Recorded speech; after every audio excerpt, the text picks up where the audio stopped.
Ah, the Noble Eagle, and the Noble on the Eagle. What a strange mount choice for this particular character, as it removes anti-large armor piercing from him. It does give him less armor, high charge and high speed up in the sky with decent overall weapon strength, and does also retain martial prowess, which means 47 melee defense on a flying character. Not too bad. You've also got the Princess here for Ryder Rohan, who is very similar statted, but she has a bow.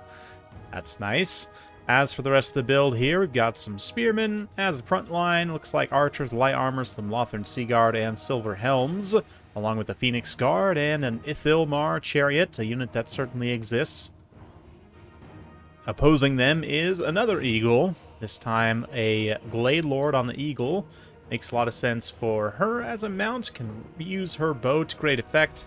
Her bow actually, slightly more damage, I think. Let's take a look here at the breakdown.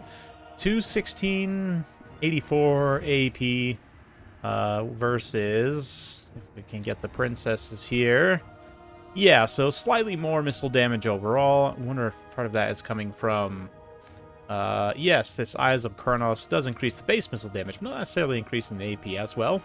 But, yeah, just higher overall AP and... yeah, of course has magic damage, has Arrows of Kurnos, has Prey of Anathrema. So overall, very nice to have. This banner of the Eternal Queen also gives it a little bit of damage resistance, which is very nice. As for the rest of the Wood Elf build here, we've got Eternal Guards, Blade Guard Starfire Shafts, Wildwood Ranger in the back. Very good kind of mirror build of what the High Elves have brought here. Glade Riders are going to blunder forward a little bit, though, and take some arrows from the archers here, which will be a quite inefficient trade for them. They'll take quite a bit of damage there. Be forced to pull back. Is there anything more beautiful than elves fighting elves? Truly, name more fabulous matchups. I'll wait. Just kidding. We're not waiting. Who has time for that? Instead, we're going to be admiring the light show as the arrows fly in on both sides. The gleaming armor of the High Elves pushes through. And, yeah, these Wild Riders having a little bit of a tough time holding back this massive tide, but the Elven Archers on the Wood Elves side definitely doing some pretty good damage as well. So, let's see. Ryder Rohan pressing the advantage right now. The Princess diving down into combat, as does the Noble. Kind of bunches up these Eternal Guards here. The Elven accuracy, though, does mean that those arrows can make contact, even on a relatively small... monstrous type mount. Not even really monstrous mount. Really equivalent of something like Pegasus, to be honest. Only slightly larger, so in that sense slightly worse than the Pegasus. Because it is a bigger target.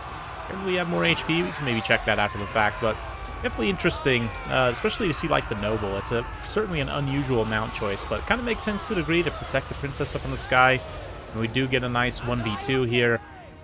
Little not exactly a duel, but the Princess and her Noble together taking on very funny-looking combat here. The Glade Lord, definitely not an engagement that she wants to take, but let's see.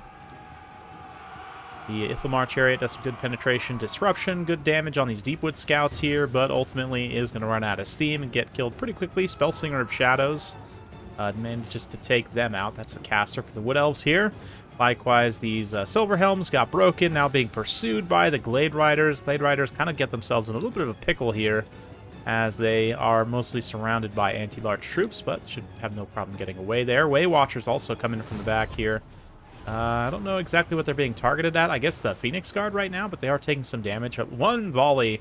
Well, I guess they are Lothern Sea Guard with shields. Maybe not exactly one volley, but yeah, the Wood Elf Glade Lord does obviously lose a 2v1, no surprises there, but is going to pop that Prey of Anathrema to pin the Noble down and allow the archers to try and finish him off, get him off the field here if they can. Likewise, the Life Mage for the High Elves, not mounted, unlike the Spell Singer, who is mounted, so she's going to come in here.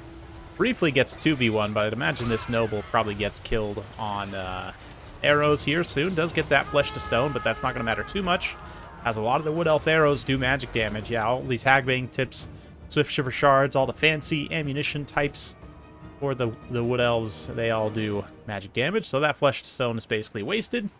And, yeah, the Noble goes down. The Life Mage also looking like they're potentially going to go down here. Ithilmar Chariot does get a nice little side charge here with the 2 remaining models. One dies halfway through the charge.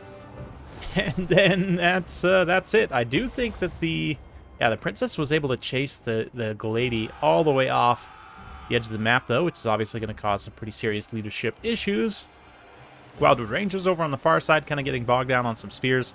Shot up by some archers, definitely not an ideal situation at all. But Elven leadership, definitely very real. So the Wood Elves are not going to go quietly as they continue to fight here. We'll see. Yeah, it looks like the one unit of Silver Helms didn't really cover this side of the battle too much. Still alive, but Wildwood Rangers trying to just push through, get onto the archers. I do think that Pride of Rohan, while he didn't necessarily win the mobility fight, was able to manage the Wood Elves' mobility in such a way that they really couldn't get to the archers. Only way to win is to try and win that shootout fight, which they were not able to do. Again, the penetration of the chariots is just so nice. I'm still a little bit sad that we never saw anything like, I don't know, like a reindeer chariot, you know? Like a Wild Rider chariot, I think, for the Wood Elves would be such a cool unit, and it would also really probably help them if it worked very well to have like a high damage disruption kind of anti-infantry unit. It's not really something they have access to, despite being a very good mobile faction. Then again, I look at other mobile factions with access to chariots that aren't necessarily very good, like Slanesh, and it does make me a little bit sad. It's yeah, if chariots are here, they need to be good. But anyway, that's discussion for another day. The Ithilmar manages to get probably some value, not crazy amount, but just the disruption again, being able to kind of cause the Wood Elves to have to react to that, while the High Elf Archers are able to stay relatively safe and uninterrupted, continue shooting. From the Wood Elves side, they had a lot more ranged firepower, but some of it wasn't able to, like the Way Watchers, I think, took a little bit too long to get into position, start firing at high-value units. They could have even like tried to pick off those Lothar and Seaguard from a distance. Like, yes, you're going to lose some efficiency on the shields, but it's better to just get rid of the unit that's stealing the damage. Phoenix Guard are not particularly threatening for the Wood Elves, I feel like, because you could just outmaneuver them. But, you know, definitely have to kill them with something. So, hard to say, but ultimately, yeah, the loss of mobility here was a pretty big blow for the Wood Elves, and it's a tough one for sure. High Elves are one of those factions that has really good answers for the Wood Elves, I would say. So broadly, I would give the faction advantage to the High Elves, but still, got to win the games. And the High Elf Archers plus this staunch line of spears able to carry the day. Of course, also the Eagle characters. Yeah, the Noble on the Eagle, a flat 1,500, very nice. 1,300 on the Princess. There's only 1,100 from the Glady, so they were able to outperform on that 2v1. Yeah, it's an interesting one for sure for the Elven characters who can take it for both Wood Elves and High Elves.